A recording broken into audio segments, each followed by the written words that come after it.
истиқлолият барои мардуми тоҷик калиди саодат ва дастёбӣ ба зиндагии арзанда маҳсуб мешавад. Бешубҳа мо танҳо баъди ба даст овардани истиқлолият тавонистем дар соҳаҳои гуногун ба рушду комёбиҳо ноил гардем, аз ҷумла дар соҳаи тандурустӣ. Соҳаи тандурустӣ яке аз самтҳои афзалиятноки сиёсати ҳукумати мамлакат ба шумор меравад. Бо бовари комил гуфтан мумкин аст, ки дар даврони соҳибистиқлолӣ соҳаи мазкур бо суръати баланд рушд намуд ва як қатор дигаргуниҳое, ки дар ин давра ба вуҷуд омаданд, боиси арзёбианд.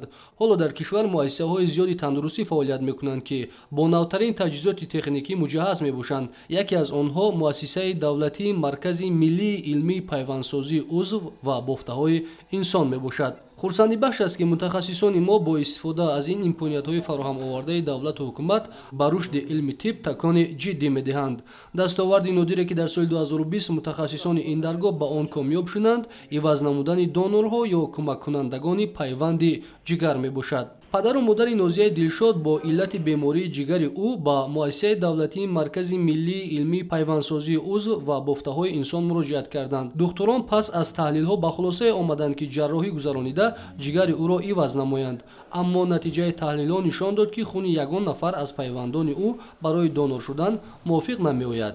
Не ай худмо, ай шавҳарам, ай тағомуна ягон кас ори нагирд. омадем ҳаминҷа шиносидем қати ҳами хоҳармо баъда ҷигари ё духтари ё доду меёд духтари. духтуро маслиҳат кардиянд, ки хуни ман бо хуни духтарчаи кас дуруст омадасту хуни духтарчаи кас бо ман. баъд маслиҳат кардему розӣ шудем кардем. аввалин маротиба мо имсол дар пайванди ҷигар модари ду нафар хурдсолое, ки 10-12 сола буданд, онҳоро ҷигарашон иваз кардем. вақте ки як нафараш 5 сол ҷигар ягон хешу таборияшон набуду, бояд ки ба онҳо пайванд мегзарондем. вақте ки дигар нафар бемор омад, хуни модарои онҳо ба якдигар мувофиқ омаданд. модари яке ба дигаре дод, модари инаш ба дигараш. яъне ки ина роҳи иваз кардани донорҳо мегӯянд. вақте мо ба хонаводаҳои инҳо пешниҳод кардем, ки дар тамоми дунё ин корам анҷом медиҳам, пешниҳод кардем, ино бо як дилпурӣ розӣ шуданд, ки хонаводаҳо ҳар ду тараф розӣ шуданд, ки масалан бояд модари ин бемор ба як бемори дигар ва модари он ба ин масалан донор шаванд. ба бахти Нозияи Дилшод Иранбонуи Беҳрӯз ҳамроҳи модараш омаданд. ҷигари Иранбонуро низ бояд иваз мекардем, мегӯянд мутахассисон, аммо аз наздиконашон кӯмаккунанда ёфт нашуд. хунҳо мувофиқ намеомаданд. аҷоибаш ин буд, ки гурӯҳи хуни модари Нозияи Дилшод ба Иранбонуи Беҳрӯз рост меомад ва аз модари Иранбонуи Беҳрӯз ба Нозияи Дилшод. оё ҷарроҳиро духтурон чӣ гуна гузарониданд? ҳолати корро мутахассисон чунин шарҳ медиҳанд. дар ин замон чӣ хеле ки шумо мебинед, дар اتاقهای عملی ما عملیات جراحی پیوندسازی جگر از دانور زنده رفته ایستاده است. مثلا در دو عملیات خانه یا اینکه در دو جراحی خانه در یکیش جراحی دانور رفته ایستاده است، که دانور نفری است که یک قسمت جگر از او گرفته می شود و چخیلی که در اینجا می بینید جراحی ما جراحی را ادامه داده ایستادن. در اینجا بیمار خوابیده است. بیمار ریسیپین نفر می باشد که باید که جگری از دانور گرفته شده را قبول بکنند. ҷарроҳимон хеле хуб гузашт, хоб натиҷаи хубам додагӣ аст. бинобар ин ман фикр мекунам, ки ин яке аз корҳои беҳтарин дар соҳаи пайванд, на фақат дар соҳаи пайвандсозӣ, балки пешрафт дар соҳаи тибби мо мебошад.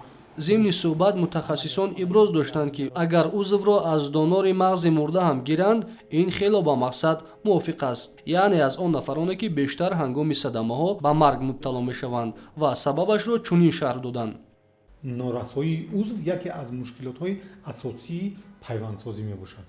аммо хоб дигар роҳҳо ҳам ҳаст, ки мо имсол як роҳи навшо ба роҳ мондем, яъне иваз кардани донорҳои хештаборӣ ҳаст, ки онҳо ба реципиентҳомон, ба он беморон мувофиқ намеояд. мо метавонем, ки аз як оила донора ба оилаи дигар тема, аз вай оила ба ин бемор, агар ки беморҳои гурда бошад, онҳо дар диализ меистанд.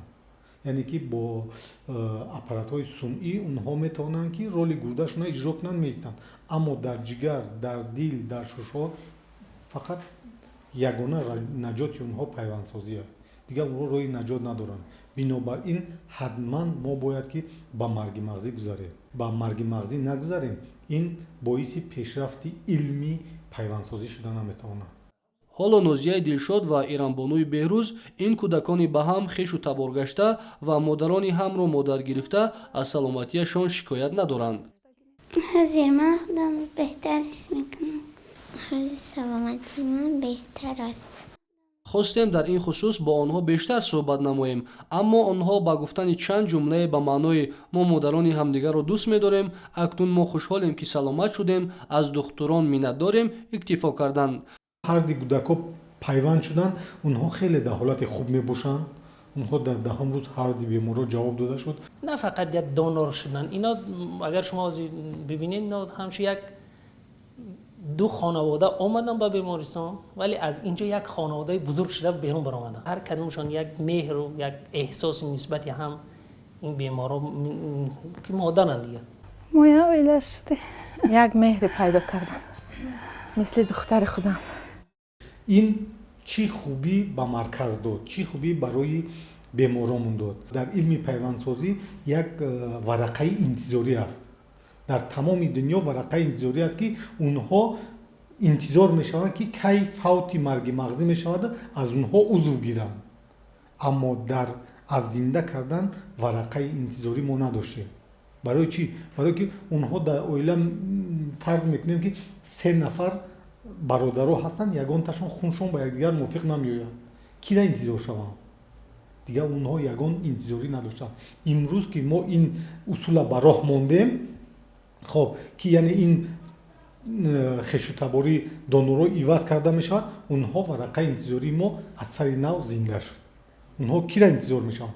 онҳо интизор мешаванд ки кай боз як беморе мебиёяд ки хунаш ба ман мувофиқ нада, донор ма ман ба вай тияму аз вай донор гирам. ино кам дида мешавад, аммо агар ки 5% ё ки 10% умуман беморрои мо бо ин роҳ шавад, ин барои мо як пешравӣ хеле зиёд мебошад. дастгоҳҳои муосир аз дигар кишварҳо барои пайванди гурдаву ҷигар ва дигар ҷарроҳиҳо ворид гардидаанд ки аз ҷумлаи онҳо дастгоҳ барои беҳискунӣ ва нафасдиҳии сунъӣ мебошад. паҳлӯи дигаре ки диққати ҳар бинандаро дар муассисаи давлатии Маркази Миллии илмии пайвандсозии узв ва бофтаҳои инсон ҷалб мекунад ин аст ки табибони ин марказ аксаран ҷавононанд ва тибқи иттилои роҳбарият аллакай қобилият ва маҳорат доранд ки дилхоҳ ҷарроҳиро мустақилона гузаронанд. ин гуфтаҳоро мо аз рафти ҷарроҳӣ бар аъло мушоҳида намудем. онҳо нақша доранд дар кӯтоҳтарин фурсат бо истифода аз имкониятҳои мавҷуда пайванди дилро дар ҷумҳурии Тоҷикистон ба роҳ монанд. ин қадами устувор хоҳад буд, мегӯянд онҳо.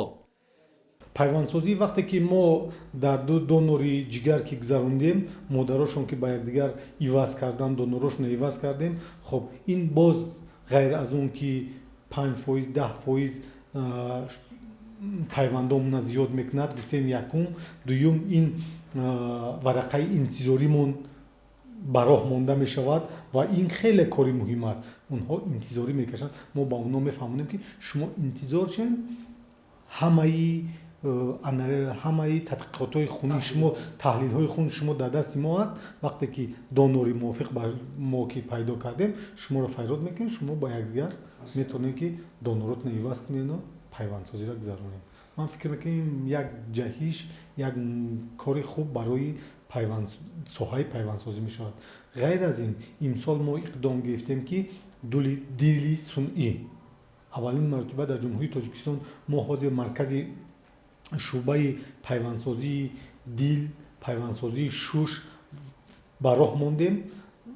ҳозир дар марҳилаи кушодашавиш ҳаст. ман фикр мекунам ки дили сунъӣ монданам имсол мо иншоалло ки ба роҳ мемонем. ин яке аз вазифаҳои муҳими мо мебошад. ҳама ин дастовардҳо ба шарофати соҳиби истиқлолӣ ва амнияту субот ки бунёдгузори он пешвои миллат муҳтарам Эмомалӣ Раҳмон мебошанд ба даст омаданд вазифаи ҳар як шаҳрванд ин аст ки ин арзишҳои гаронмояро ҳифз намояд ва дар таҳкими сулҳу субот ва соҳиби истиқлолии ватани маҳбубамон тоҷикистон саҳми муносиб гузорад. барҳақ сиёсати ҳадафманду сӯҳпарвари мо тоҷикон ба масире майл дорад ки рӯбарӯямон ҳамеша шукуфоиву сарсабзӣ ва созандагиву бунёдкорӣ аст. мо миллате ҳастем ки ҳар лаҳзаву ҳар соат ба сӯи фатҳи қуллаҳо дилпурона қадам мегузорем.